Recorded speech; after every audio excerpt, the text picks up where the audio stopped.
Stephen, can I tell you one thing that everyone gets wrong when it comes to giving to Please. charitable organizations? Please. If you have a taxable investment account, so you've invested in some stocks or some bonds, and it's in a taxable account, that means it's not in your 401k, and you've owned any of those stocks and bonds for more than a year, you should never, ever write a check to a charitable organization. Whoa. Okay. What should you do? I think most people who invest something, they write a check. What should they do? Let's imagine that a couple years ago you bought $500 worth of Apple stock, and today you have $1,000 worth of Apple stock. So it's grown in value by $500. And you have a charitable organization that you would like to support by giving them $1,000. So you've got $1,000 in your pocket and you're ready to write a check and hand it to them for $1,000 because you're I'm a listening. generous guy. Instead of doing that, if you would just give them the $1,000 worth of Apple stock that you have bought a few years ago, now what you're doing is you're getting the exact same tax deduction that you would have gotten had you just written them a check. IRS is going to give you $1,000 tax deduction. Because they're a charitable organization. But now, instead of having a $500 capital gain in your Apple stock, so someday you're going to need to sell that stock and do something else with that money, and you're going to owe taxes on. And the government going to take a bite. That's right. So instead of that, we just gave that whole $1,000 stock. We got the same tax benefit that we would have got if we had written a check. True. And now we take our $1,000 that we were planning to hand to the charity. And if we want to own that Apple stock, we just buy it back right now. And now we have $1,000 worth of Apple stock that has no baked in capital gain. So if we did have to sell it tomorrow, and the price was the same, we don't owe any taxes on that. So we basically erased $500 worth of capital gains. We got the same tax deduction that we would have gotten if we had given cash. And because that charitable organization is a 501c3, then they can sell the stock and they don't owe any taxes on it. So everybody wins. We didn't give cash to charity, and we're never going to give cash to charities again because that's not how we roll now that we've been listening to the Abraham's Wallet podcast. Fantastic. We did the old switcheroo. I switched my capital gains tax that I would have had to pay. I gave away this growing asset to the charitable organization. I still get the tax deduction. I get a new asset, my new Apple stock that doesn't have any gains attached to it. That's right. Great. Well, everyone, you are getting the feeling that Mark is about to give you some wonderful tactics for handling giving, just charitable giving in general. We recently did an episode that said that you need to be giving if you want to be a biblical boss in the way that you handle money. You need to be an expert giver. And part of being an expert is knowing how to give smartly. So we're going to be giving you several tips on how to do that on this episode of Abraham's Wallet. Hi, I'm Steve. For nearly 30 years, I've been a pastor and disciple maker, and what I really love doing is helping guys be better followers of Christ and better leaders at home. I'm Mark, a certified financial planner with an MBA and an Ivy League degree who wants to make sure you're making the smartest money decisions possible. And this is Abraham's Wallet. Join us weekly and create a culture in your family of multi-generational prosperity, spiritually, relationally, physically, intellectually, and financially. Run your home, your dough, like a biblical boss.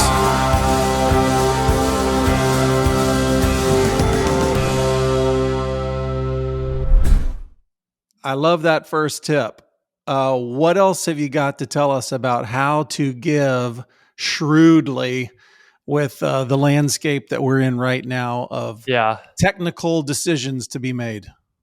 Well, a few weeks ago, maybe last week actually, in the people's experience of our podcast, we talked about the importance of generosity, of giving, of first fruits, and how that factors into the life of a Christ follower. Yes. And so I think it's important, before we even dig into some of the tactics that we're going to talk through today, to just reiterate that we don't ever want your giving to be dictated by the tax code.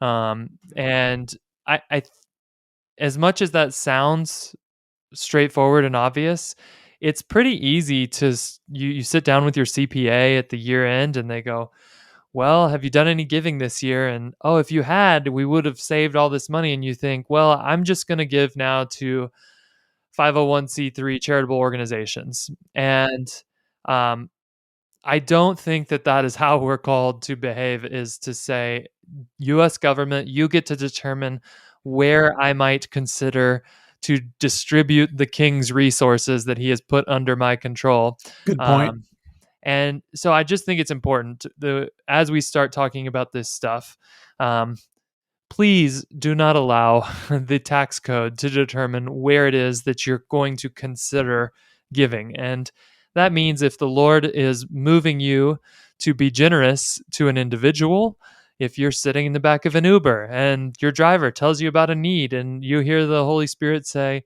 "Meet that need, buddy," I would just encourage obedience above everything else. That's Uh, great.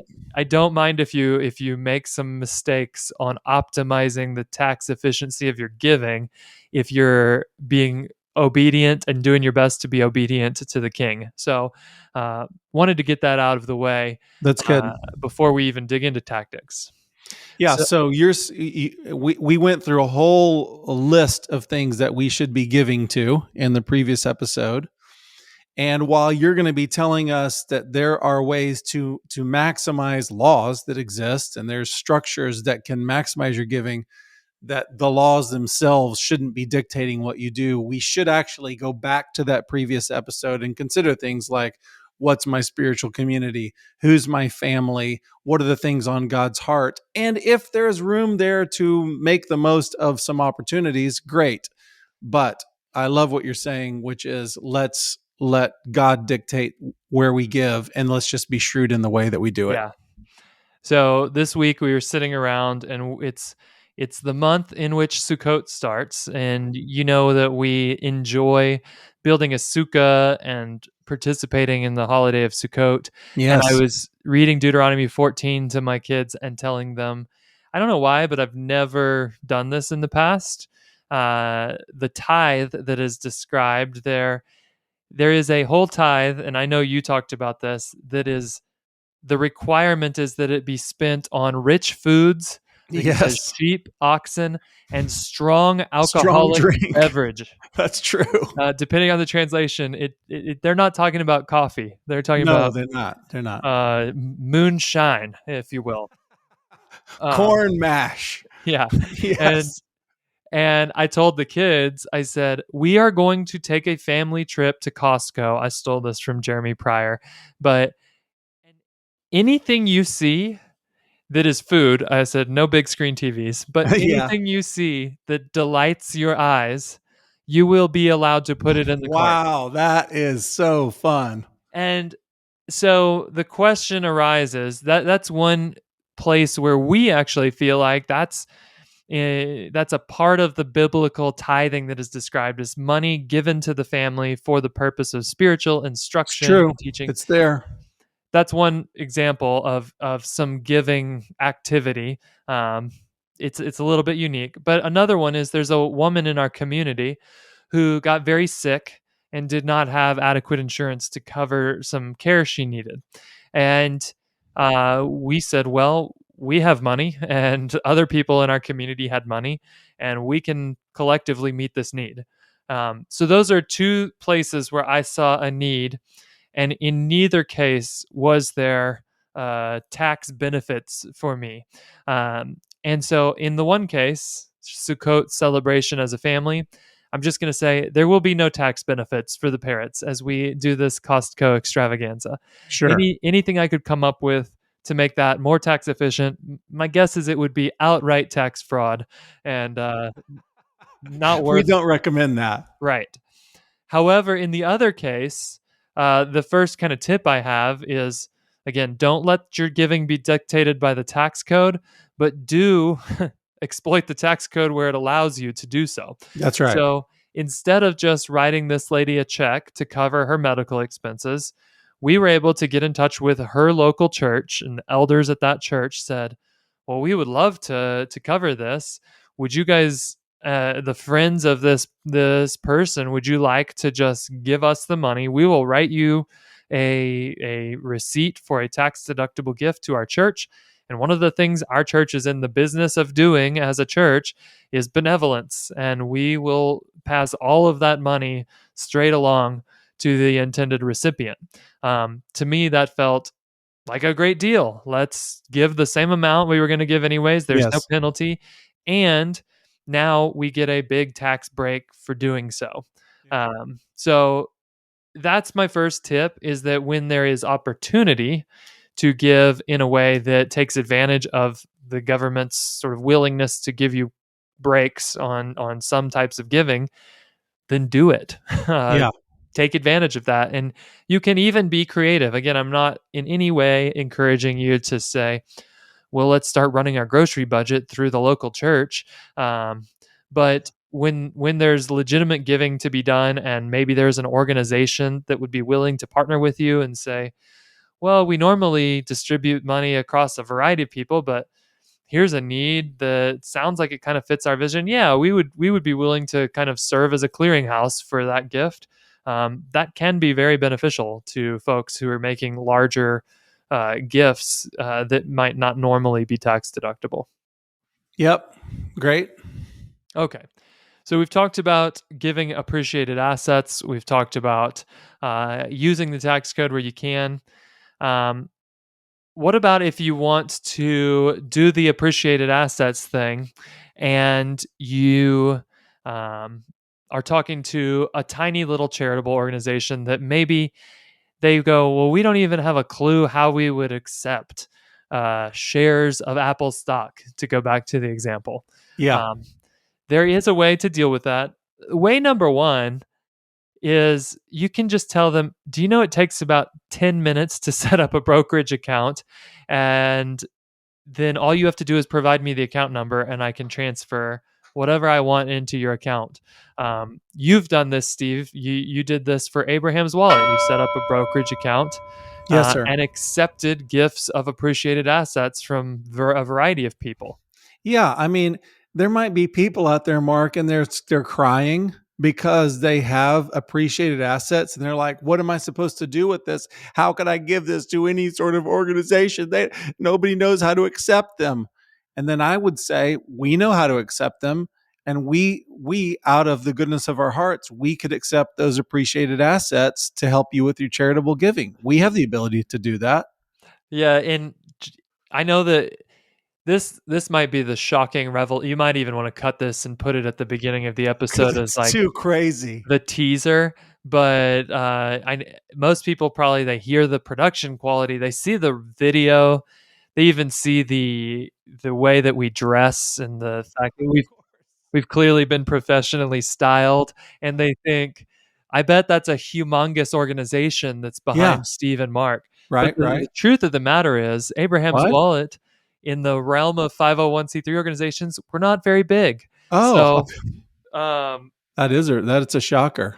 I just say that to say, if you have an organization that you want to use this strategy with, and they think that's really complicated to get to a point where we could accept stock, it honestly takes 15 minutes of getting on Fidelity or Schwab or any site that you can open a brokerage account, popping it open, and providing the account numbers to somebody who wants to give. Yep, that's right. So that's option one. But I've been there where an organization still says, "Yeah, we're not doing that. We don't know that world. We're not going to do it." Uh, and this is where you can use something called a donor advised fund. So a donor advised fund is um, it's a investment account that you can put money into, and you can put the money in today. You can invest it once it's in that account, just like you would invest in any brokerage account, and it So can grow. it's opened. When you open it, it is a special kind of account, and it's called a donor advised fund That's right. from the So beginning. Okay. the one I personally use is at Fidelity. It's called Fidelity Charitable. Schwab has a donor advised fund. There's quite a few out there. The things to keep in mind.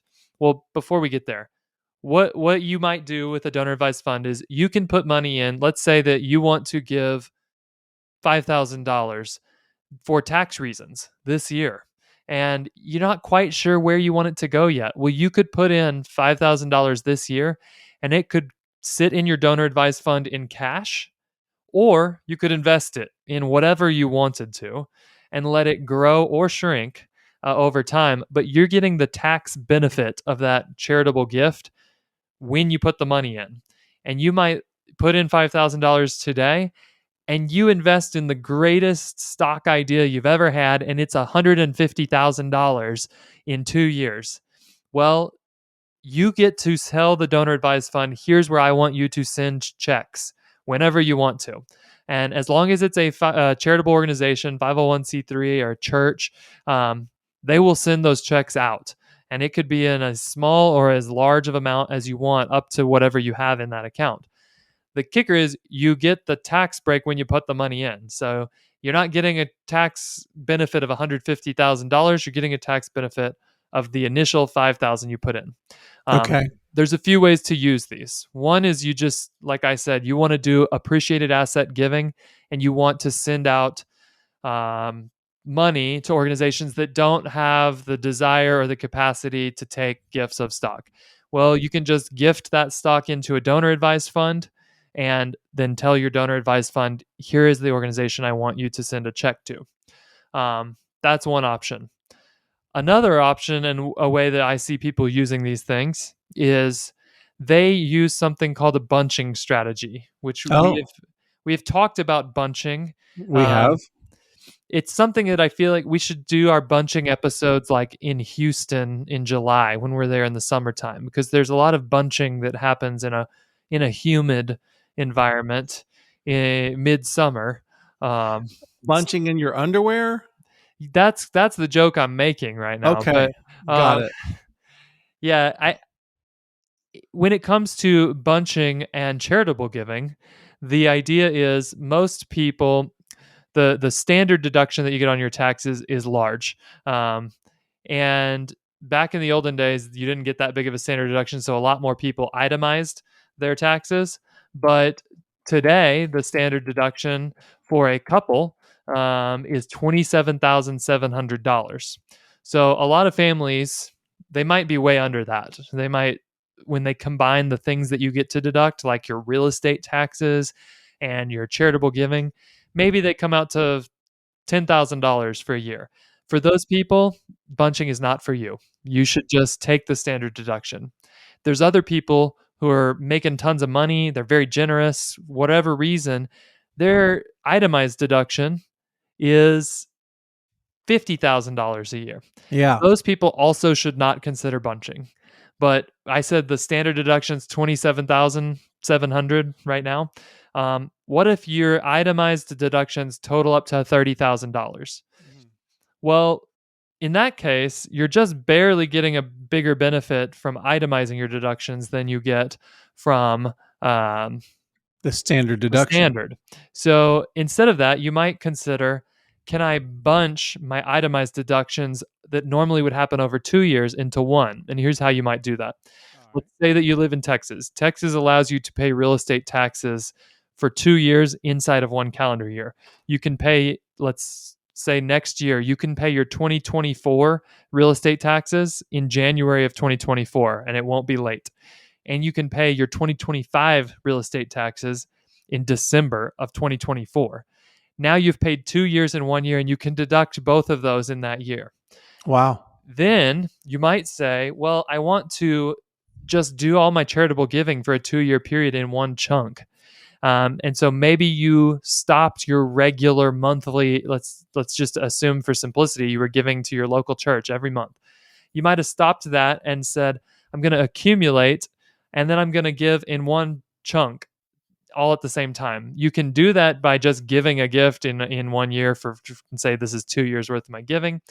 Or if it's still something you want to see distributed monthly, you could make that gift to a donor advised fund. And you could do that either in cash or in appreciated assets. But again, if you have taxable investments, you're probably never going to give cash again. So I'm assuming it's in Right, appreciated sure. assets.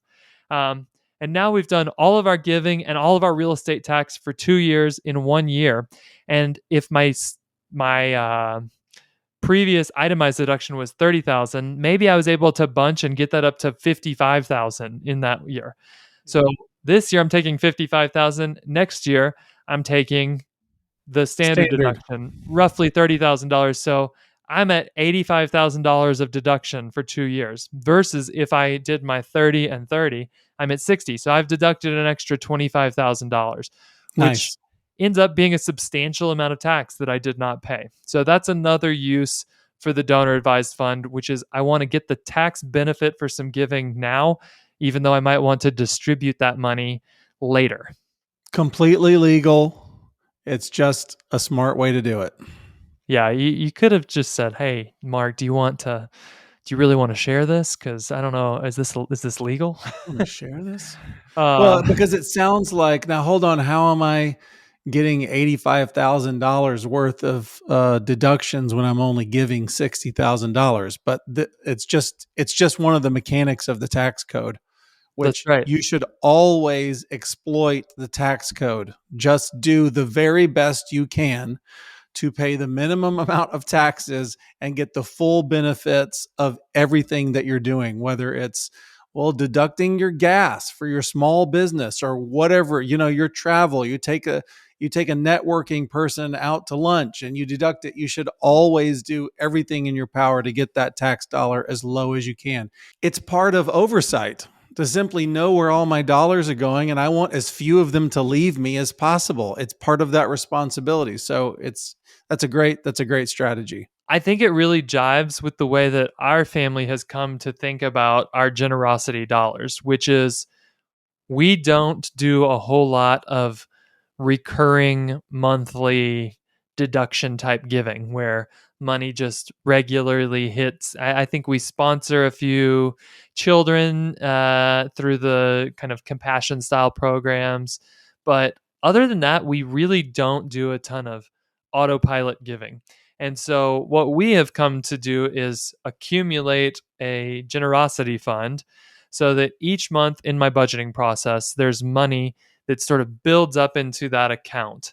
And I can look at it, it's separate And you from. just do that as a portion of income as the year goes? That's right. And when income is more than we planned on, then we cut right off of that and give additionally when there's kind of clear instructions from the Lord that we feel called to give more, that then we would just add from I the like that. usual pool into the generosity fund. And I can see it growing.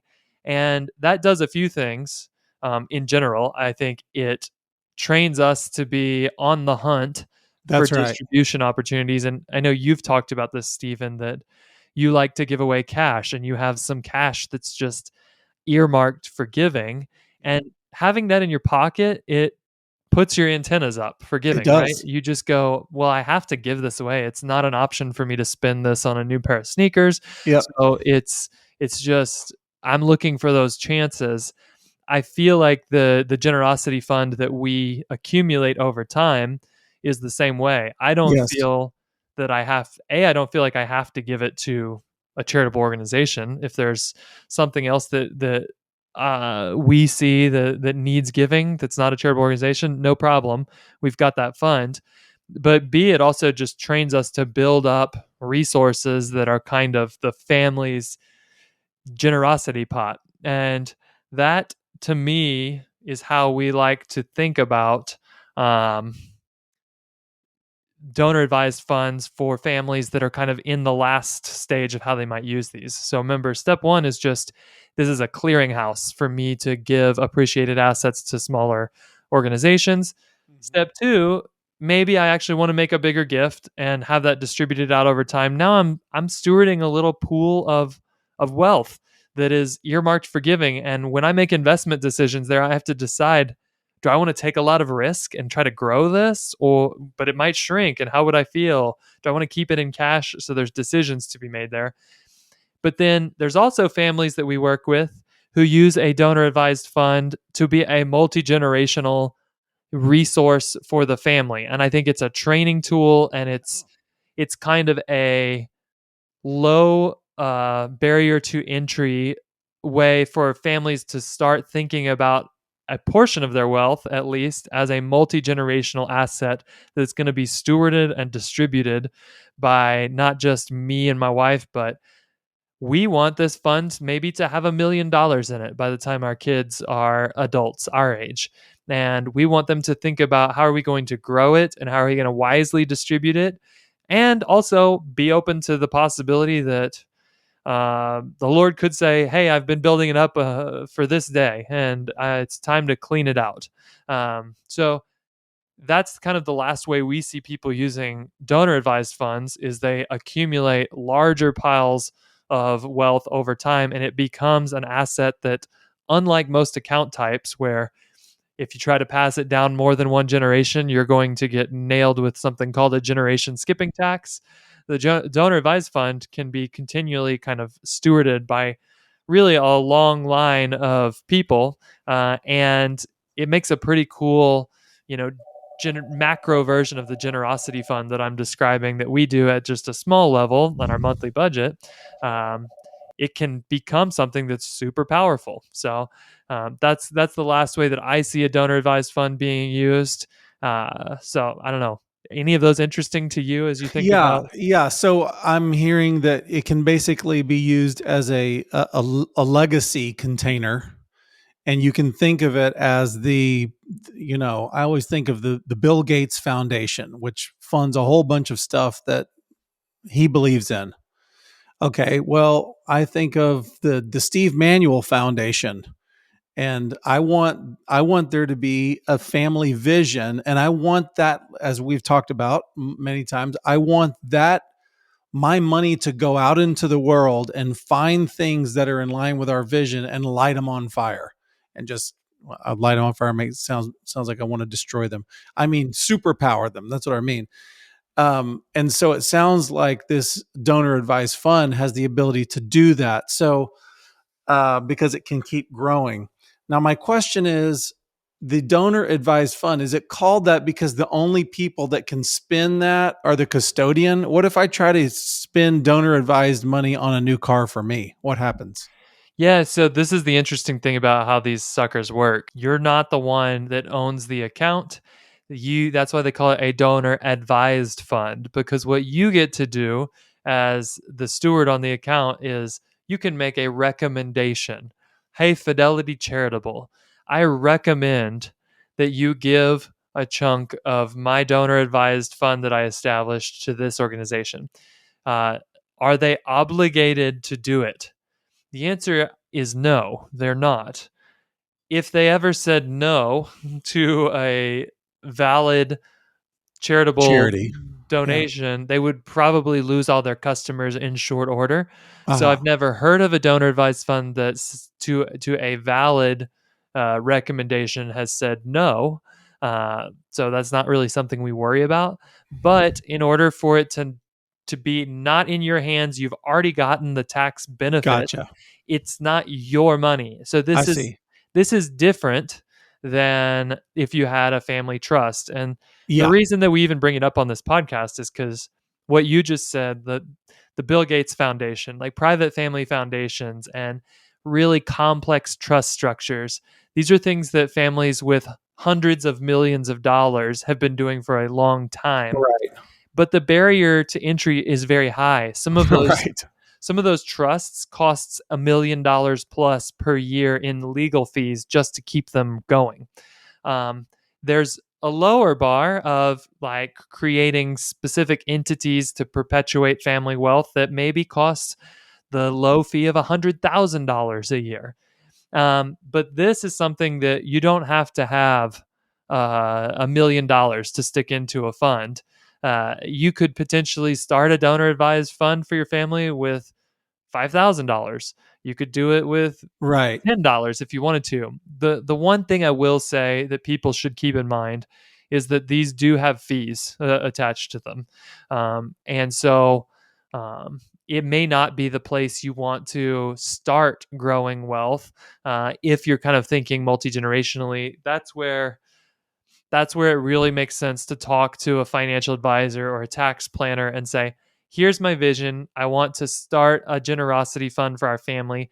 Is a donor advised fund the right vehicle for me to stick that money in right now? Should I open a donor advised fund and just use it like we talked about, kind of as a clearinghouse to distribute the gifts, but maybe I keep the money over here?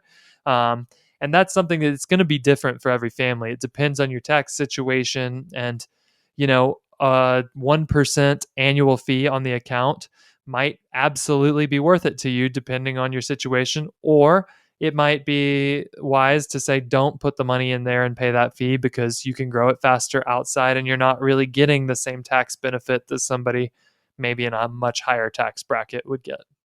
Yeah, but when you're thinking donor, let me ask one more question.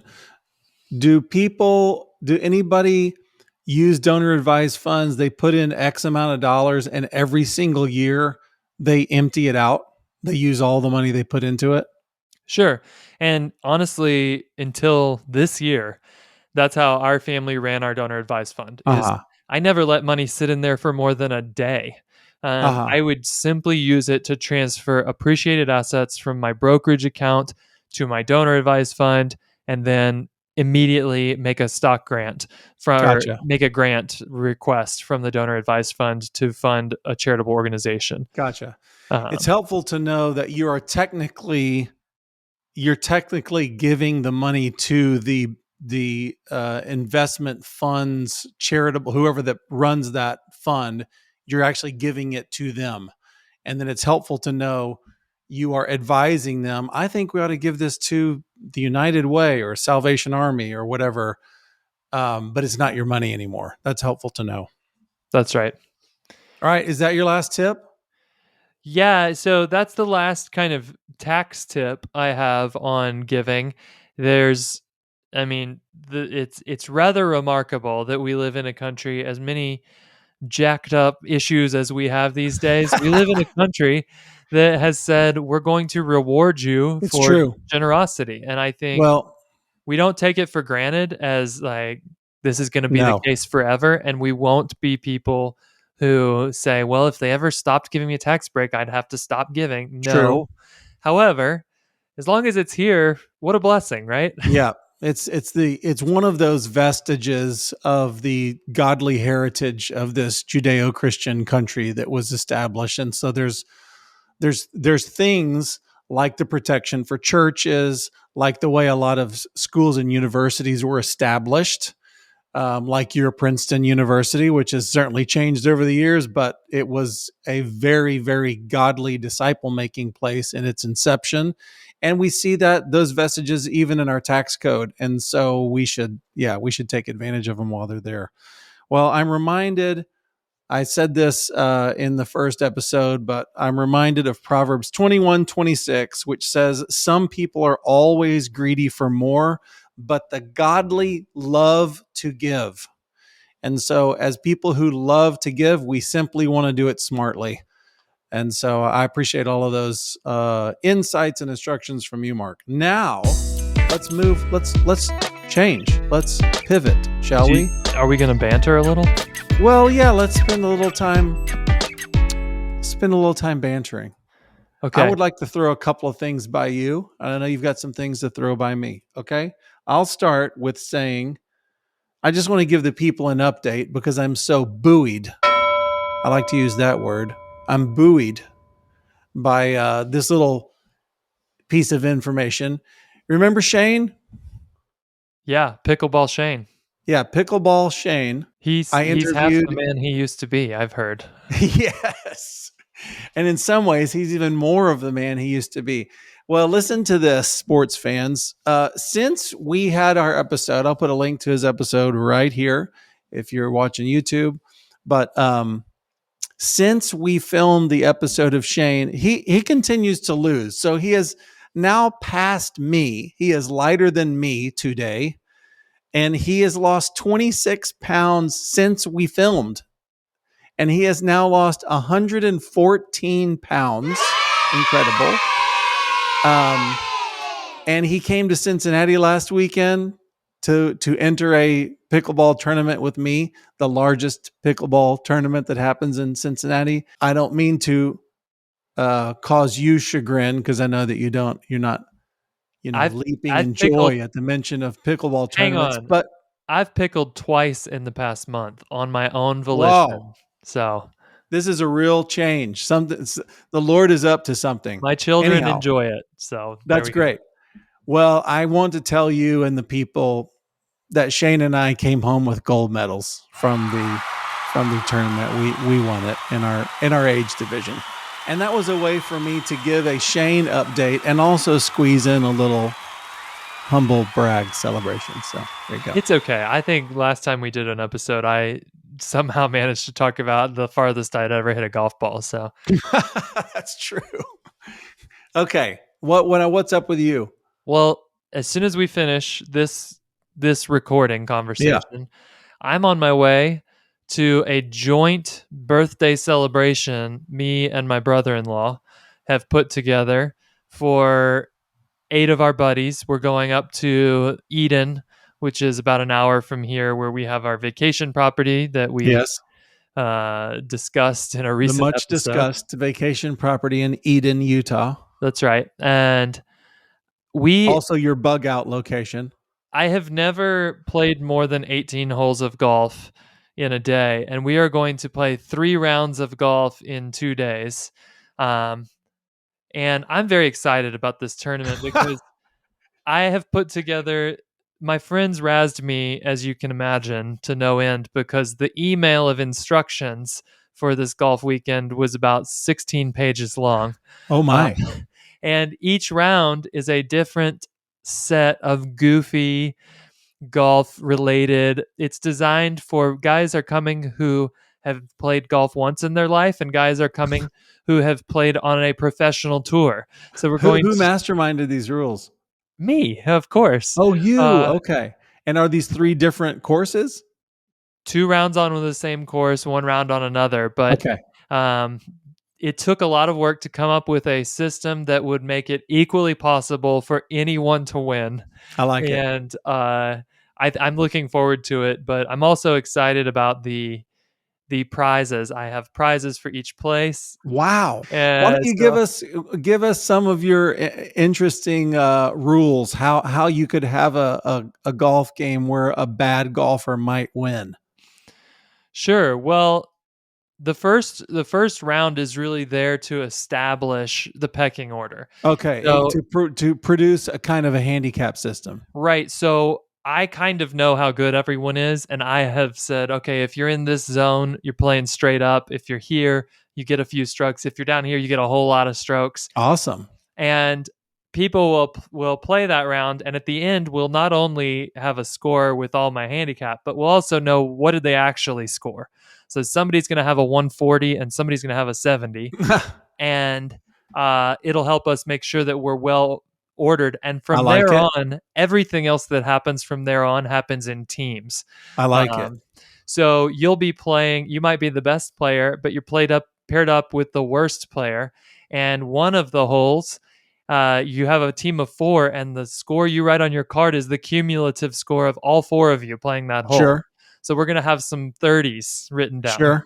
Other holes, I've gone to the Goodwill and I've purchased for like $20. I purchased 2 bags of just old junky clubs, and you've got to use these clubs in the Oh, I hole. love it. Um, there's a roulette wheel that you have to spin and say, I have to play the whole hole with whatever the club is that my roulette wheel Oh, lands on. that is so fun. So things like that just sort of take out the pure skill element and turn it into Yes. there's bonuses available on any hole. So if you get an ace, a hole in one, 30 points, which is probably enough to win the whole weekend. You know, if you get par or better without touching the fairway at any point, that's 2 points. Oh, that's fun. You can get a Justin Thomas, known for his outbursts of anger, and if there's swear words said at any point on the the course, that's a negative 3 points. Oh, I like it. So there's all sorts of bonuses like that can happen and accumulate. And we've got a group text going, so you'll alert the crew if you do score any of these bonuses. But yeah, should I be like it. should be fun. Okay. I just had a thought. There's no place for this. I have financial thoughts, and there's no place for this. It's certainly not an episode, but it's something I'd like to throw out. And I think if I can say it quickly, we can turn it into a short. Okay. Let's get ready and let's make a short. Okay. Are we going to leave this in the main episode so people can hear how the sausage is made? Yeah, we'll leave it in. Okay. All right. Mark, you might notice that I've got a new haircut. That's because I cut my own hair. If you think I could never cut my own hair, I just want you to know that you could go buy a clipper for $70, a very nice one. You think, well, I would never spend $70. How much do you spend on a haircut? How much? Well, I'm embarrassed to say that the last haircut I got cost $48. There you go. You spend $50 on a haircut. If you would cut your own hair twice, you would get over, well, I didn't do a very good job on that. Yeah, I get it. You didn't do a very good job. Guess what? You'll get better. This isn't brain surgery. I used to own a hair salon. Stylists are not brain surgeons, okay? This isn't a hard thing to do. You can figure it out. I put pen to paper. Well, we recently did an episode with my mom. I put pen to paper. I think she saved us about $12,000 because she learned how to cut hair. Go buy a pair of clippers, practice on your kids. So what if you mess up a couple of times? It'll be all right. There you go. I have so many questions. Go ahead. I think I can chop what I just said into 1 minute. So let's talk. How do you get to the back? How do you deal with this section? Who cares? You just do this. Maybe this is where the mullet came from, is the man who's cutting his own hair. What's the mullet? Oh, it's like somebody who goes like, I can't deal with that. I don't know how to do that. So Yeah, I can long just do in the what I can back, see. and I'm just going to get the sides.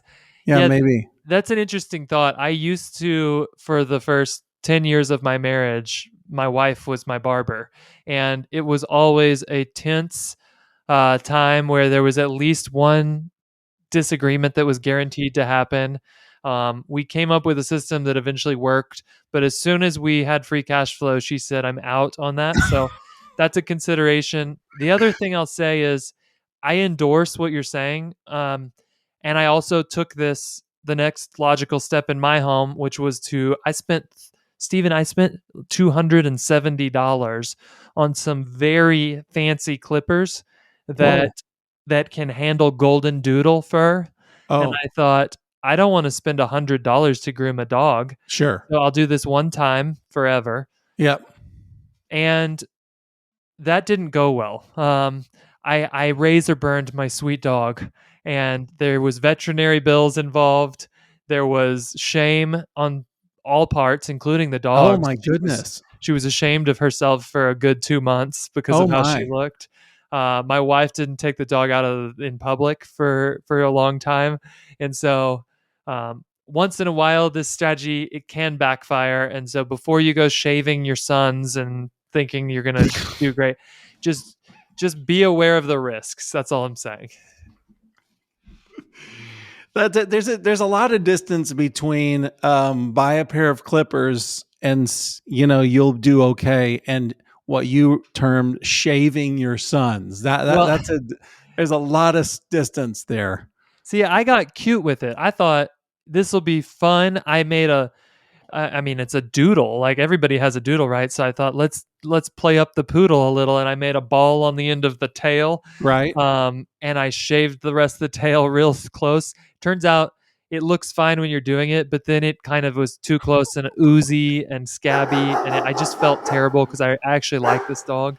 So I don't recommend. That's crazy. I don't recommend shaving your doodle unless you've invested in some Shaving? training. No, don't shave. You use Shearing. clippers. They have a guard on them so that you don't like shave into the skin. That's not how clippers work. Yeah, I understand that, but I did take the guard off at various points to try and add some finesse to my to my styling. Okay, I'll make this addendum to my dare for people to go buy a pair of clippers. Step 1, do some reasonable, successful haircuts. Then step 2 would be do something crazy like putting a ball on the end of the tail. So I'll just throw that in case people didn't think their way through that. All right. Create some reasonable skill before you do something crazy. How about that? Well, if you got nothing else out of this episode, at least we've saved you $12,000 over your lifetime by telling you to buy the hair clippers. I used to cut my friends' hair in college, and they were so very grateful. We were all poor, and I would say, "This wasn't hard. Who will try it?" And then a friend would go, I mean, I guess I'll try it. And I would put the clippers in his hand. He goes, "I've never done this before." I say, "Try it on my head. What's the worst that could happen? We shave my head. I used to shave my head every few months anyways. What do I care? Give it a shot. It's going to be okay." "Well, I don't know about this." What is the danger? It has a guard on it. You're not going to injure me. You're not going to cut my neck, Anyways, yeah, yeah, I encourage that. I would like to next thing. I'd like to throw an idea beside you just to get your reaction. I met a guy this past week. They have a fund. I'm not going to name it, but in case this upsets you, they have a fund which is based on purchasing high-end liquor and watching that alcohol gain value. And he's giving me quotes on what the last couple of years of returns have been for this fund. They've been outrageous. You have professional experience in the purchasing and distribution of alcoholic beverages. What That's do you think of this fund? What do you think of this idea? Well, the market for whiskey has been exploding because it takes 20 years in some cases to make a fine whiskey, and when you factor in aging, and they can't just turn up the volume of available really high-end product like that. Yep. Same deal with wine. You're limited by production and harvest and aging, etc. So that market has been great if you invest and have the patience to wait. I think that there's risk there, right? The market for high end whiskey was a lot lower 30 years ago than it is today. So there's some ebbs and flows to people's tastes and willingness to spend a bunch of money here. Yeah. But like any scarce resource, I mean, we can talk if you need. We can bring up Beanie Babies if we need to. Any scarce resource I don't think we need to. can accumulate value over time if you're willing to be patient and you have a bit of a knowledge edge where you can effectively pick out the right asset and sit on it for long enough for it to appreciate in value. So I am not doubting at all that your friend is being successful in that space. Okay. What else have you got? I just want to throw that by you. I was at a conference a few weeks ago with a bunch of fathers who own businesses. Yes. We were sitting around and two things happened. One, it's probably the most fun I've had in a group of men in a long time because it started out just three of us sitting there. And I said, "Hey guys, have you ever listened to Bill Simmons and his Half Baked Ideas podcast?" With Kevin Wildes. Love it. It's probably my favorite thing that's ever happened in the space of podcasting. Yeah. Always looked forward to those. And I gave a few examples of great ideas I had heard on Simmons.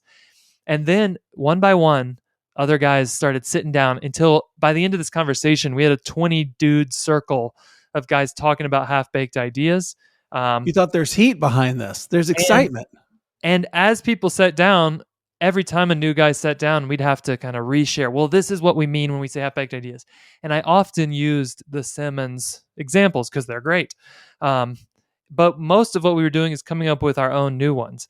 Yeah. Now, one of the guys is probably one of the funniest men I know. His name is Brad Ellis, and he runs the Ghost Runners podcast.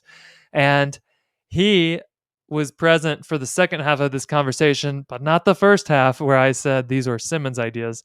So last week on the Ghost Runners podcast, he was saying, "Well, my friend Mark Parrett, he's got this Abraham's Wallet podcast, and he had these amazing half baked ideas, and then he proceeded to share a few of Bill's ideas." And I thought, This and is gave not you good. credit. I think plagiarizing comedy is one of the greatest sins you can do in that space. So Yes. I don't know that there's been any blowback yet, but Yes. I need to probably appear on Ghost Runners and clear my name and just say it wasn't my intention to steal any jokes. But I think the only solution is that you appear on Bill Simmons' podcast and give a huge well, apology there. if he's listening, then I'm willing to at least enter into discussion for that. Uh-huh. I will say there were so many amazing ideas that I don't know if this is appropriate, but someday it's my dream that there might be a half-baked Abrahamic ideas podcast where I love it.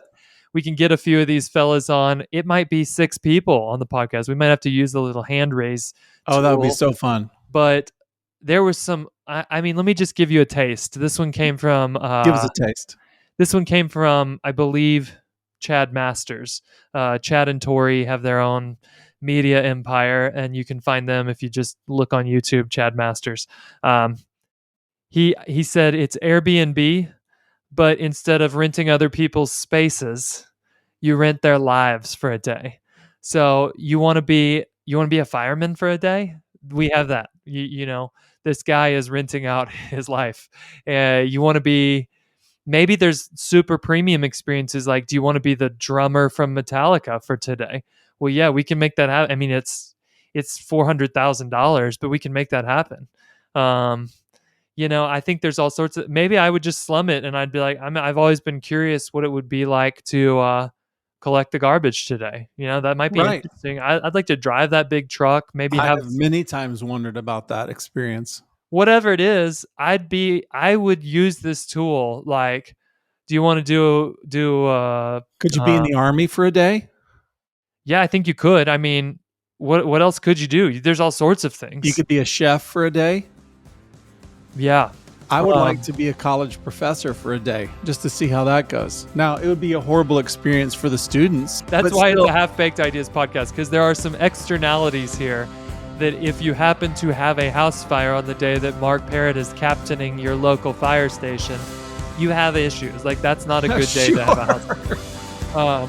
If you're having a heart attack on the side of the road and I get called, I'm going to call 911, I guess. I don't know what to do. So this is not the fully baked ideas. Yeah, it's not fully baked. That's okay. We can pretend that it'll all work out. It's fine. It's imaginary.